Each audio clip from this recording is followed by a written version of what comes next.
Jaganmohan Reddy decide అయిపోయినట్టేనా? కొందరు పాత కాపులకి డోర్స్ పూర్తిగా క్లోజ్ చేసేసినట్టేనా? ఇలాంటి సందేహం కలుగుతోంది. తాజాగా వైఎస్ఆర్సీపీ అధ్యక్షుడు చేసిన కామెంట్స్ ఇలాంటి ప్రశ్నలకే ఊతమిస్తున్నాయి. ఒంగోలు అసెంబ్లీ నియోజకవర్గ కార్యకర్తలతో జగన్మోహన్ రెడ్డి ప్రత్యేకంగా భేటీ అయ్యారు.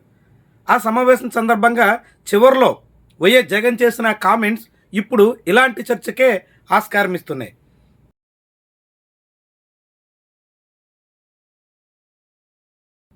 ఒంగోలు అసెంబ్లీ నియోజకవర్గ ఇన్ఛార్జిగా ఉన్న చుండూరు రవిని, ఆయనతో పాటుగా ప్రకాశం జిల్లా పార్టీ అధ్యక్ష బాధ్యతలు మోస్తున్న దర్శి ఎమ్మెల్యే బూచేపల్లి శివప్రసాద్ని జగన్మోహన్ రెడ్డి పొగడ్తల వర్షంలో ముంచేశారు. వాళ్ళిద్దరి పనితీరు మీద పూర్తి సంతృప్తిని వ్యక్తం చేశారు. రాజకీయంగా వాళ్ళిద్దరికీ పూర్తి మద్దతు ఇస్తానన్నట్టుగా మాట్లాడుకొచ్చారు. రాబోయే రోజుల్లో బూచేపల్లికి తగిన స్థానం దక్కబోతుంది అనే సంకేతం కూడా ఇచ్చేశారు. నిజంగా మళ్ళీ పార్టీ అధికారంలోకి వస్తే దర్శి నుంచి బూచేపల్లి విజయం సాధించగలిగితే ఆయనకి క్యాబినెట్లో అవకాశం ఉండొచ్చు అనే సంకేతం కూడా జగన్మోహన్ రెడ్డి ఇచ్చినట్టు బూచేపల్లి శివ బ్యాచ్ భావిస్తోంది. జగన్మోహన్ రెడ్డి గతంలో మాదిరిగా సూటిగా చెప్పకపోయినా తమ జిల్లా పార్టీ ప్రెసిడెంట్ గురించి అలాంటి అభిప్రాయాన్నే తన పార్టీ ప్రెసిడెంట్ వ్యక్తం చేసినట్టుగా భావిస్తున్నారు.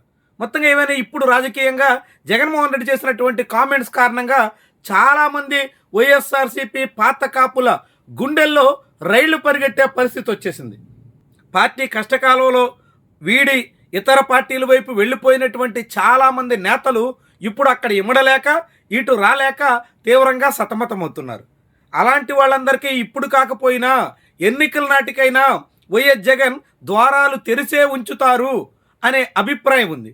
కానీ తీరా ఇప్పుడు జగన్మోహన్ రెడ్డి కామెంట్స్ చూస్తుంటే ఒంగోలులో బాలినేని ఆశల మీద పూర్తిగా నీళ్లు జల్లేసినట్టుగా చెప్పాల్సి ఉంటుంది.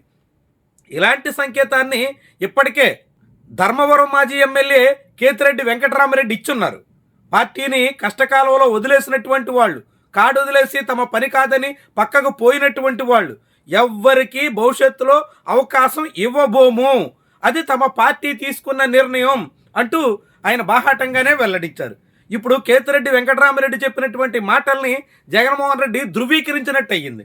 భవిష్యత్తులో ఒంగోలు ప్రకాశం జిల్లాల వ్యవహారంలో చుండూరి రవి, బూచేపల్లి శివప్రసాద్ వీళ్ళిద్దరి హవా నడుస్తుంది అన్నట్టుగా ఆయన మాటలను బట్టి అర్థం చేసుకోవాల్సిన అవసరం కనిపిస్తుంది. మరి దీంతో బాలినేని ఏం కావాలి? తన బిడ్డ భౌతవ్యం కోసం గంపెడాసలతో సాగుతున్నటువంటి తరుణంలో చివరికి ఆయన రెంటికి చెడ్డ రేవడిగా మారిపోక తప్పని పరిస్థితి వచ్చేస్తుందా అనే ప్రశ్న ఇక్కడ ఉదయిస్తుంది. బాలినేని చాలా ధీమాగా జనసేన వైపు వెళ్ళారు. జనసేన పార్టీలో నియోజకవర్గాల పునర్విభజన జరిగితే తనకు ఏదో ఒక సీటు గ్యారంటీగా అకామిడేట్ చేస్తారు అని ఆశించారు. కానీ ఇప్పుడు తెలుగుదేశం పార్టీ నుంచే కాకుండా ఒంగోలులోని జనసేనలో ఆయన వ్యతిరేక వర్గం కూడా బయలుదేరడంతో బాలినేని తీవ్ర అవస్థలు పడుతున్నారు. జనసేనలో కొనసాగలేక, అలా అని మళ్ళీ వైఎస్ఆర్సీపీ వైపు రాలేక ఏం చెయ్యాలన్న దాని మీద ఆయన తీవ్రంగా సతమతం అవుతున్నారు. ఇలాంటి తరుణంలో బాలినేని పరిస్థితి ఏంటి? బాలినేని లాంటి వాళ్లే రాష్ట్ర వ్యాప్తంగా జగ్గేపేటలో సామినేని ఉదయభాను, ఏలూరులో ఆళ్లనాని, భీమవరంలో గ్రంథి శ్రీనివాస్, ఇలా చాలామంది నాయకుల పరిస్థితి ఏం కావాలి అనే ప్రశ్న కూడా వినిపిస్తుంది. వీళ్ళందరికీ మొత్తం వైఎస్ఆర్సీపీ గేట్లు క్లోజ్ చేసేస్తే ప్రత్యామ్నాయం ఏంటి అనే ప్రశ్న ఉదయిస్తుంది. ఇప్పటికే అవంతి శ్రీనివాస్ లాంటి వాళ్ళు మళ్ళీ వైఎస్ఆర్సీపీ వైపు రావాలని ప్రయత్నం చేసిన అవకాశం కనిపించకపోవడంతో టీడీపీ కండువా కప్పేసుకునే యోచనకు వచ్చేసినట్టుగా తెలుస్తోంది. ఇలా వైఎస్ఆర్సీపీని వీడిన చాలామంది నేతలు ఎటువంటి అవకాశం దక్కుతుందో లేదోనని కలవరపడుతున్న తరుణంలో వైఎస్ఆర్సీపీ పూర్తిగా ద్వారాలు మూసే ఉంచాము అని చెప్తున్నటువంటి తీరు చాలా విశేషంగా చూడాల్సి ఉంటుంది. రాజకీయంగా కీలకాంశంగా చెప్పాల్సి ఉంటుంది. దీని ప్రభావం రాష్ట్ర వ్యాప్తంగా కూడా ఉంటుందని చెప్పాల్సి ఉంటుంది. ఇప్పటికే రాయదుర్గం మాజీ ఎమ్మెల్యే కాపు రామచంద్రారెడ్డి బీజేపీలో ఉక్కపోతకు గురవుతున్నారు. అలా అని కూటమిగా సర్దుబాటు చేసుకోలేక సతమతమవుతున్నారు. దాంతో ఆయన కూడా తన బిడ్డ భవిష్యత్తు కోసం అంటూ జగన్మోహన్ రెడ్డి శిబిరంతో సంప్రదించే ప్రయత్నం చేశారు. మళ్ళీ వైఎస్ఆర్సీపీలోకి వచ్చేస్తాను, రాయదుర్గం ఇన్ఛార్జ్ ఇవ్వాలని ఆయన కోరినట్టుగా ప్రచారం సాగింది. కానీ జగన్మోహన్ రెడ్డి అలాంటి అవకాశాలు లేవని చెప్పడంతో ఆయన ఇంకా వెయిటింగ్ లిస్టులోనే మిగిలిపోవాల్సిన పరిస్థితి దాపురించింది.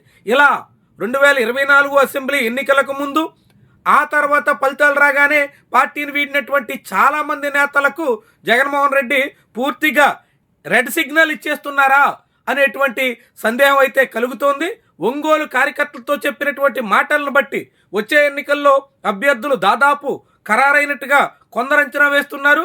అదే సమయంలో ఇతర పార్టీల్లోకి వెళ్ళినటువంటి వాళ్ళకి ఇక ఎప్పటికీ అవకాశం ఇచ్చే యోచనలో జగన్మోహన్ రెడ్డి లేడన్న అభిప్రాయానికి కూడా వస్తున్నారు. మరి చివరికి ఏం జరుగుతుంది?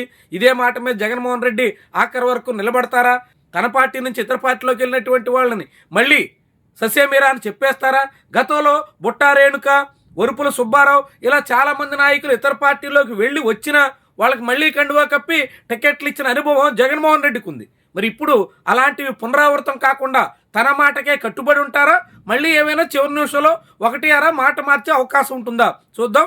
ప్రస్తుతానికి జగన్మోహన్ రెడ్డి చెప్పినటువంటి కామెంట్స్ అయితే, జగన్మోహన్ రెడ్డి ప్రకటన అయితే మాత్రం ముఖ్యమైనటువంటి అంశంగా చెప్పాల్సి ఉంటుంది.